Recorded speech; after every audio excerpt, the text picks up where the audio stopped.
without further delay, so I would like to thank you all of you for this very important time with the conference, and we'll want to hear from John.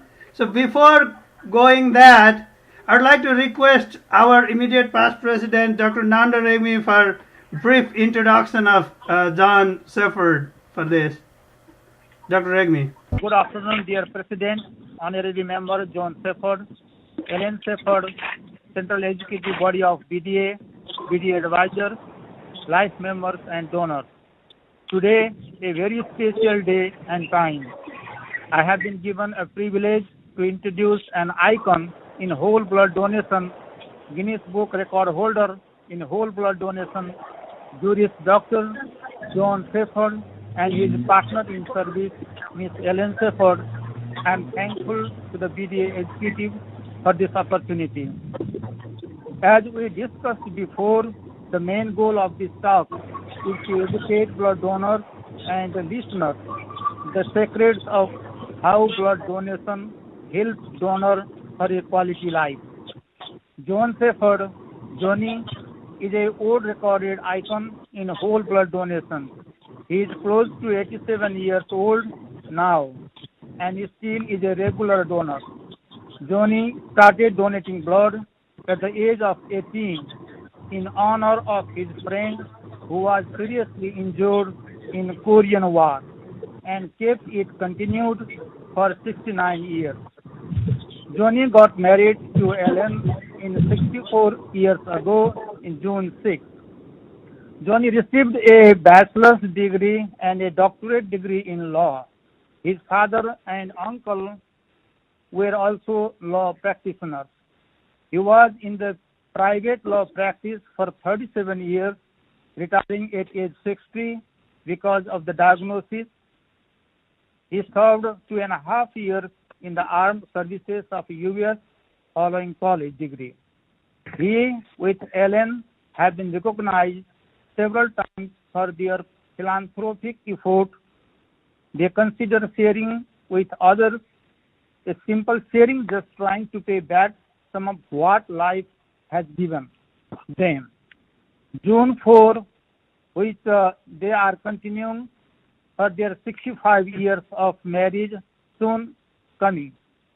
So John, when he was diagnosed a second-degree diabetes 12 years ago, so he was cured probably because of regular blood donor. 25 years ago, Dr. David Palmoter, now a old retired and renowned neurologist, gave him tips along with quality diet or balanced diet, mental exercise, and physical exercise prescription. Because of that, and with intense care of Ellen, Johnny has been able to save his life for last 87 years and being able to donate blood continuously. So he is very much pleased to Dr. Palmer. In addition, he has been deeply involved with other people in helping them with their problems and joys. Johnny thinks that helping people makes him happy and very much excited.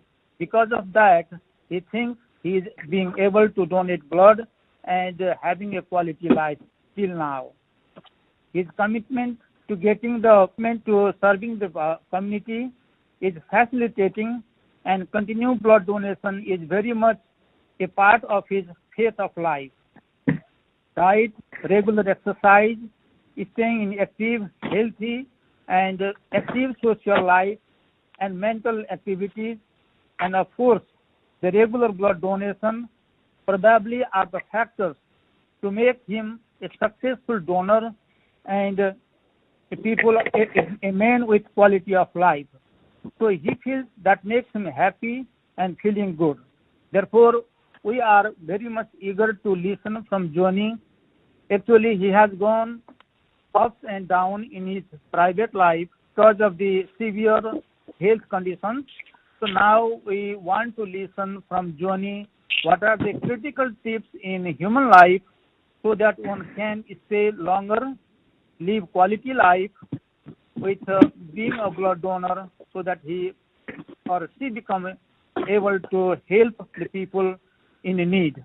Therefore, I would like to most welcome Johnny to give his remarkable talk. First of all, Dr. Nanda, thank you so much for that introduction. I think I should just be quiet because when you hear me talk, you won't be impressed, but only by his introduction. It's an honor for me to be with each of you that are connected here, and it's an honor for me and my wife Ellen to be a part of the Blood Donors of America. As I think Dr. Nanda mentioned, I was born here in Lee County, Florida, and lived here all my life except for time in service and time in college, undergraduate, and law school. And I began donating blood when I was 18 years old. And at that time, I had just entered college, and a good friend of mine from high school had entered the Marines, and he was severely wounded in the Korean War that began in July of 1950. I didn't know that until about 6 months later, and I visited him the following summer in the Jacksonville Naval Air Station. And I felt so badly about how he had been wounded and what he'd done for his country, and I felt I hadn't done anything. I wept over it, and I just felt that I needed to do something. It just so happened the next day in 1951, in early August of 1951, they had a blood donation unit there at my college, and I made my first donation of a pint of whole blood.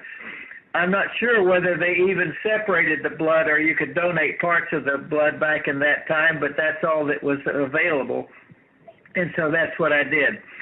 And I was just so taken with my concern for my friend, as well as I came out of that with a feeling of goodwill. In other words, I was not proud of myself, but I felt good that I had done something. And because of that, and during the time that followed, I continued to donate blood while I was finishing law school, and finished law school in 1956. And I donated while I was in the service for 2.5 years. That's the U.S. Armed Services. And in fact, none of those blood donations are included in the total that I have now because there was no record of them. All the record of what I've donated is... I'm sorry, go ahead. Hello? No, probably some background. Pretty good. Okay. Well, what I was going to say, from the time I returned to Fort Myers, Florida, I continued donating every 56 days or whatever it was that I had to wait at that time. Those of you who are blood donors, you know there are four different elements of blood: the red blood cells, the white blood cells, the platelets, and the plasma. And each element is used for different things in saving people's lives. But since I began donating whole blood, I continued to do that for a number of years. And in fact, I think you mentioned in the introduction that I was diagnosed with what's called early onset Alzheimer's disease, which is a dementia disease, when I was 59 years old. And the doctors told me I had just 3 to 5 years to live and to get my affairs in order, because I was going to pass on to the other world, whatever that is. And so... Blood donors. I'm sorry? Blood donors, life members. Hello? Hello? Background noise. Please, Put your cell phone on mute, please. Okay. Well, I'll continue, but I want to say that it's been a privilege for me to donate all these years. And since I retired when I was 59, I've more focused more on the blood donations and was sure that I got there each time every 56 days, which is the shortest time allowed because it takes 48 days or 50 days for the red blood cells to reaccumulate. And in 2011, the lady at the blood center here told me she thought I might have a Guinness World Record, and I said, well, I don't care about that. I just want to keep on donating. And then she said, would you consider permitting us to apply for that? And I said, yes, I would. And so she did, and it turned out that they had an occasion here in 2011, and at the time I was achieved the Guinness World Record. It was at 315 pints of blood. I still continue to donate every day, and my last donation was number 364. So I now have 45. I now have, God's given me the privilege of donating 45 gallons and 4 pints of whole blood.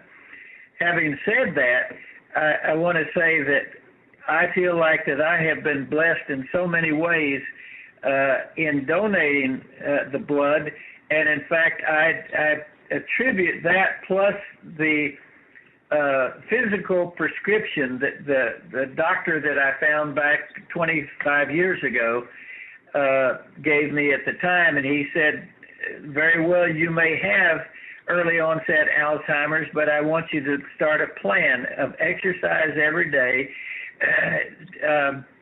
You've got to change your diet and go into herbs and things that are good for you.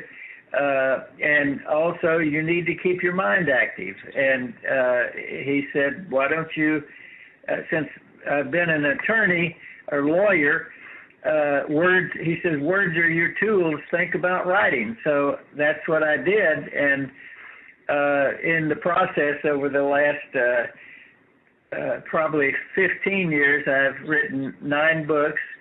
And I say I've written, it's with the help of God and other people and the good care that's been given to me by my wife. But what I've found, and I've done some research on this in the past, and just recently I updated my research, and it is truly amazing what I have found as to the benefits that health benefits that can come to blood donors. In fact, I have in front of me 5 different articles that were written in the last 2 years, and the latest one written in 2019 by a lady whose name is Menachka Nagadavi, and she is the director of Product Organic Information Services. And she's very much into how what you eat has to do with your quality of life and your capacity to give blood. And those were things that the doctors had taught me long ago. And that's why I believe I'm still here, coupled with the donations of blood.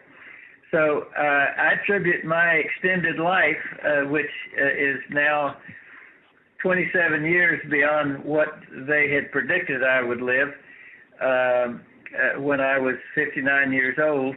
And I wanted to share with you some of the information that I have found about the benefits that can accrue from blood donation.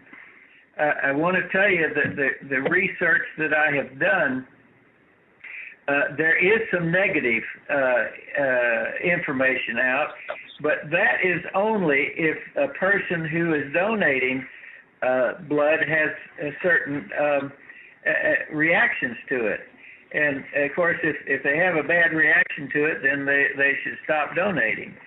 and that is by getting dizzy or feeling faint or fainting or other symptoms that could come from it, then you need to reconsider whether that you should continue or not. But absent that, I just want to share with you some of the things that these various articles and research have shown. There is a lower risk of cancer. Not only, well, there are a number of cancers: heart disease, liver, colon cancer, lung cancer, stomach cancer, and cancer of the esophagus. The lady who wrote the last article made those comments. It helps maintain your heart and your liver. It's helpful in weight loss. Well, as probably most of you know, whenever you donate blood, you've used up 650 calories. Now, that's not a whole lot, but it's something. And in fact, of course, you lose a pint of blood, which is probably, well, it's supposed to be a pound of liquid and elements. But in any event, that can be a part of trying to lose weight. The other thing is, and this was what was most interesting to me, is that when you donate blood, whether it's platelets or whether it's whole blood or whatever it is, the body has to begin working and recreate new blood. And through that recreation that the body does, it stimulates the blood as well as works and cleans the blood system.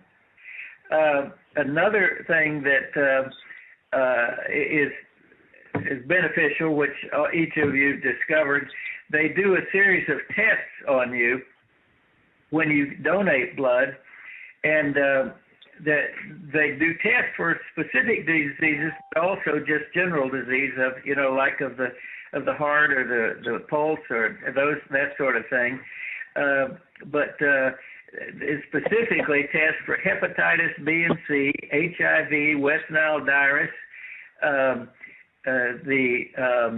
what are they called? The SUDs, the syphilis, gonorrhea, and such. What's called Chagas disease, and so the tests for all of these things as well as your general health. And if in those tests they determine that there's something that says you should seek help, then that's what you should do. And the other part of it that kind of rather surprised me in the latest article is the fact that studies have been made that reflect clearly that donating blood is positive, and it gives you a feel. I had always called it, I had just a natural high after I donated blood. I just felt better. Not just that I've done something worthwhile, but that I just felt good. And psychological tests have determined that it lowers the risk of depression, and it does give you a sense of free will. So that's some of the information that I found out about blood donation, and I know that each of you who are listening probably are donators, donating people who donate either the whole blood or particular elements of the blood. And those are, when the blood is drawn, those elements are all separated. And between the four elements of the blood, the scientific data is that a pint of whole blood can save up to 3 lives. And that's pretty impressive and pretty amazing when you think about it. And the other thing I think is important, and I think this has to do with whatever be your faith or religion, that there is a creator who gives us life, and he is the one who gives life and sustains and maintains life.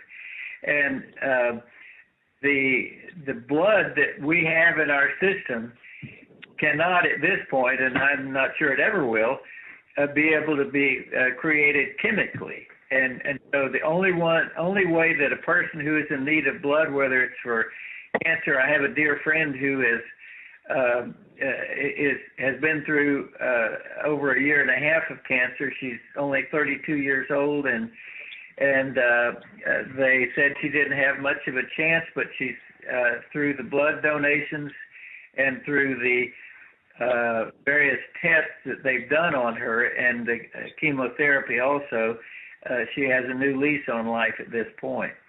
But so these are kind of the things that I would be glad to share with you, some of the things about blood donors and blood donations themselves. But it's interesting that in this country, only 38% of the population is capable of donating. You know, we have over 400 million people in this country, and of them, 38%.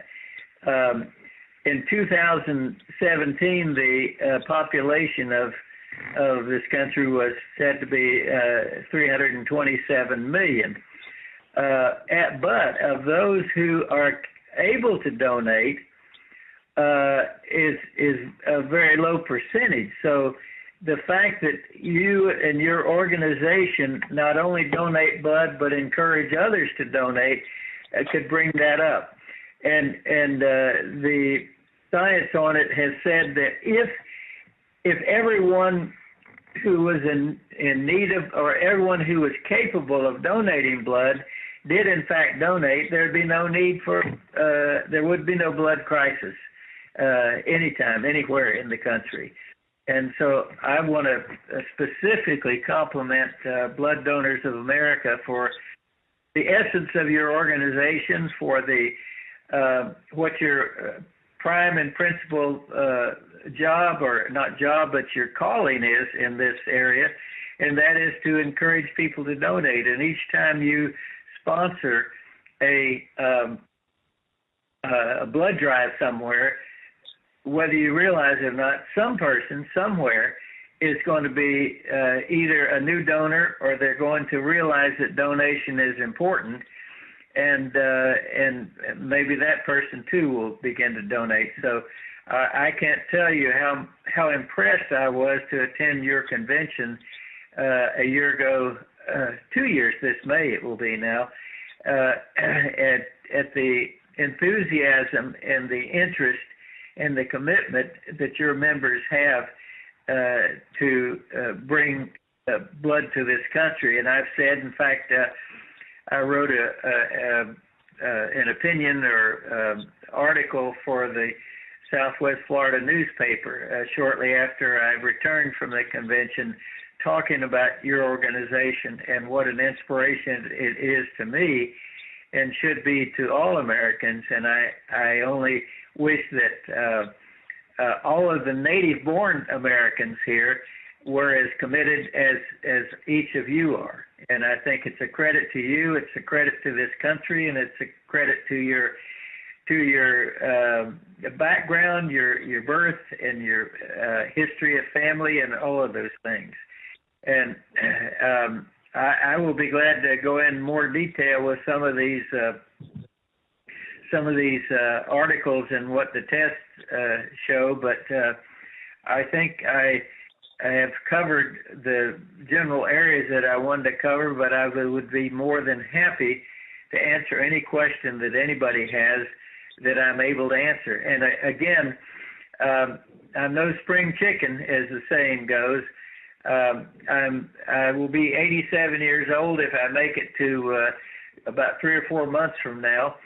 And my theory is, I'm not a medical person at all, but my theory is that the brain which God or whoever the Creator is gave us is a magnificent organ, and that every event, every moment of our life is recorded on our brain. And my theory is, protecting myself, because I'm forgetful now, is that my brain computer is so full and clogged up after 87 years that it's hard to get some of those things out sometimes, and they have to dig into the computer to get them out. But having said that, as I say, if any of you have any questions, I would be more than happy to answer them.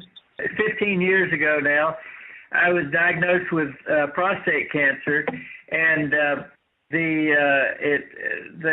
in prostate cancer they have several tests they do to determine the degree of it, and they have what's called a Gleason score, and the Gleason score measures the severity of it, and it's scored from 1 to 10, and if you have a 9 or a 10, you're pretty much assured you might as well get your bags packed and get ready, as I say, to graduate. Well, mine was just below that. It was an 8, and yet I've had no problems at all since the treatment. And actually, I didn't have the prostate removed. I had radiation and some chemo, and they inserted radiated seeds in my prostate gland. And but in 15 years, I've never had another problem. I worried for several years, but I stopped worrying about it because I think again that a big part of that is the benefits of donating blood, as well as the health and exercise benefits that I've tried to follow all these years. So I've been very, very blessed, and somehow not overcoming, but skirting and not going down with two what can be serious and fatal diseases, and so I'm very thankful for that. By saying that, according to this study that was made in 2017, the 38% of the population would be 123,880,000 eligible donors. Actual number of donors was 6.8 million, and 6.8 million out of what could be 123, almost 124 million. So you can see that people, for some reason, either are afraid of it, and I think that's a big part of it, and maybe something that you folks can do more is education, because there's a natural tendency to have fear of needles, and of course I kid about the needle they use to draw blood, and I said it's like a garden hose, but I think it might encourage other people. And just as an example, when I don't say when I, because the hospital is the one who submitted all of this to the Guinness Records place. Once that was publicized, I got scores of notes from people all over the country saying, you know, how good that was, and how some of them had donated before. And I remember even in one newspaper column writer interviewed me after that, and I talked to him, and he started donating blood, and I used to kid him. I'd see him on the street, and I'd say, "Have you been into blood yet?" He said, "No, I'm going next week." But there's not enough information and publicity out there for people to understand that it's not a difficult thing to do. All you do, you're giving up some of your time. And what does it take? An hour at the most. And if we don't have an hour to give to something, why, it's sad. But as you can see, there are only a small number of people who are capable of giving blood are actually doing so. This is Ajay Sakel from Florida. My sincere thanks, and appreciation to you, Johnny, and Ellen, for your participation in this call, and also being a BDA member, and for what you have done in your life, to become a Guinness Book record holder. More than that, in saving people's life. That's fantastic, and then you are inspiring all of us again. A lot of us are regular donors here today, who are listening to you, but you have inspired us more.